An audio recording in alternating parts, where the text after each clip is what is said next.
السلام عليكم ورحمة الله تعالى وبركاته. بسم الله نبدأ وبه نستعين. خدينا واحد المانجا ولا المانجو كما بغيتو. المهم راه هي هذه اللي كتشوفوا تكون طايبه وهاريه، وهي هذيك وفتيه وزوينه.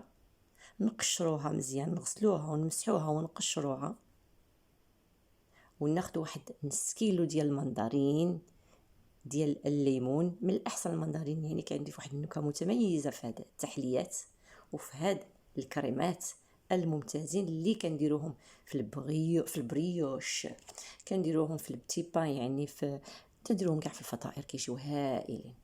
وهاد المانجا سبحان الله العظيم هائلة. المانجو يساعد في مكافحة الإجهاض التأكسدي وتنشيط جهاز المناعة، يا سلام. والحفاظ على صحة الشعر والجلد، يخليك زوينة وأنيقة، وهي هذيك، وتعطيك واحد اللمعة، واحد اللمسة، واحد السر، واحد الملوحة. يعني الحفاظ على صحة الشعر والجلد، وتنظيم نسبة السكر في الدم، وصحة النظر، يعني صحة أعيننا، وربي يعين الجميع. المهم هذا المانجو فيه فوائد كثيرة، وبالنسبة لأصحاب السكري الشيء رفيع، شيء ممتاز، شيء رهيب. ما نكثروش منه بطبيعة الحال. كناخدو واحد المندرين وكنقشروه وكنحيدو منه دوك العظيمات باش ما يجيناش هذا العصير مر وما تجيناش الكريمه مره. يعني الحلاوه ما كاين ما احسن منها، ولكن الحلاوه بواحد الشيء يعني طبيعي من هذا الشيء اللي كتشوفوا. ما كنزيدو لا سكر ولا مولاي بيه ولا حتى شي حاجه. يعني كناخدو داك ليمونتين، داك المندرين، وكنقيو وكنحيدو من دوك العظيمات. ايوا وديك نخرطوا داك العظم ديال المانجو حتى هو، يعني كنقشروا داك المانجو مزيان وكنخرطوا داك العظم ديالو اللي كيكون لداخل. ما كنخليو حتى شي حاجه، كلشي كان حتى حاجه ما كنفرطوا فيها. ايوا تندير داكشي في الميكسر مزيان حتى يتخلط، ونديرو في واحد الصفايه ونصفيوه بحال اللي كتشوفوا. ونزيد واحد الميها، يعني ماء صالح للشرب، وناخد الظهر ديال المعلقه ونزيد نمعك داكشي حتى وكان ما نخلي حتى حاجه، ما نفرط حتى في حاجه. يعني واحد العصير تيكون يا سلام. شربوه نتوما كاع، ما ديروش لا كريم، ولا بغيتو ديروا لا كريم، يعني واحد الشيء رهيب في الحلويات، يا سلام. المهم ديروا بكثره وشربوا كويس، ما فيها بس.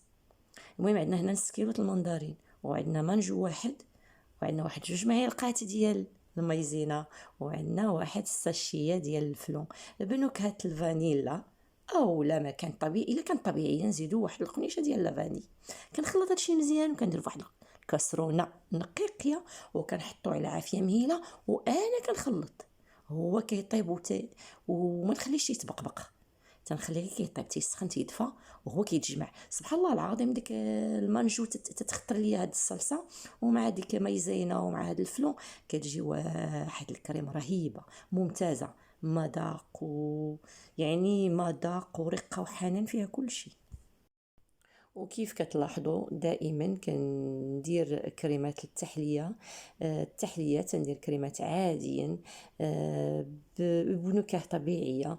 نقد مثلا نزيد واحد الشعيرات ديال الزعفران الحر في هاد السائل، وكيتعطينا واحد الكريمه بالنكهه ديال الزعفران بواحد اللوين شويه صفر غامق. اولا كندير حبه هيل، وهكذا كنغير في النكه. Salut mes amis, vous allez bien? Ben, j'espère bien. Aujourd'hui, tout simplement, je suis en train de confectionner une crème délicieuse, une crème phénoménale qui contient quoi? Qui contient la mangue. Eh ben, la mangue, c'est un fruit, bien sûr.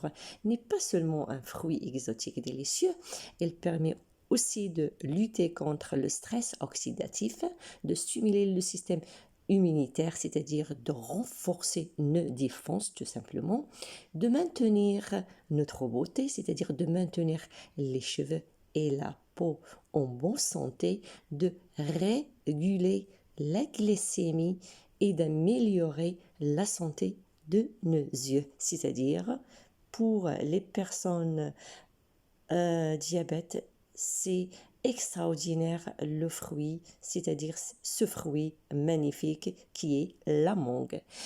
Aussi, il a des bienfaits, c'est-à-dire un coupe fin naturel qui permettra d'atelier. Les fringales se vont dévastatrices. Pourquoi? Parce que tout simplement, la mangue est riche en fibres, tout simplement.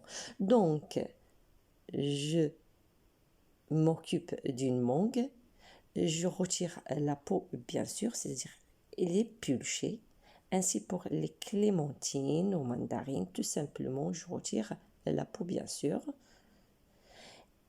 et je coupe la chair de la mangue en morceaux, comme vous avez vu au début de ma vidéo, bien sûr, de ma recette, et je mets les deux fruits dans un mixeur et je mixe l'ensemble. Et bien sûr, à l'aide d'une passoire, j'avais fait le nécessaire, c'est-à-dire il faut l'égoutter tout simplement pour obtenir un liquide onctueux. Sur ce liquide, et bien sûr, j'avais rajouté 2 cuillères à soupe de maïzena avec un sachet de flan, soit nature, soit goût vanille, c'est extraordinaire. Et je porte bien sûr la préparation dans une casserole sur un feu trop doux et je mélange jusqu'à l'obtention d'une crème onctueuse, et bien sûr, quand vous voyez que je laisse refroidir avant l'utilisation, tout simplement. Je peux rajouter des chocolats, de raisins secs, à vous de voir. يعني من بعد نخليها منين اختارت وطابت وخليتها حتى بردات ونستعملها في هاد الفطائر وفي هاد الحلويات وفي هاد التحليات الهائلة الممتازة اللي غندير لكم ان شاء الله مرة اخرى. ونقدروا نحتفظوا بهاد الكريمة في الثلاجة لمدة يومين حتى 3 ايام، علاش لا. وغادي نخليكم والى اللقاء في فيديو قادم بحول الله وباذن الله باش نديرو هاد الشيوات اللي كتشوفوا باش ما يجيكمش الفيديو اطول. نحبسو هنا ونخليكم الى فرصة قادمة باذن الله وبالصحة والراحة. بيانتو غوفوار، الى اللقاء يا اصدقائي، à la prochaine vidéo pour réaliser ou plutôt pour confectionner cette magnifique brioche. Et franchement c'est top des tops, c'est phénoménal. À bientôt, salam alaikum.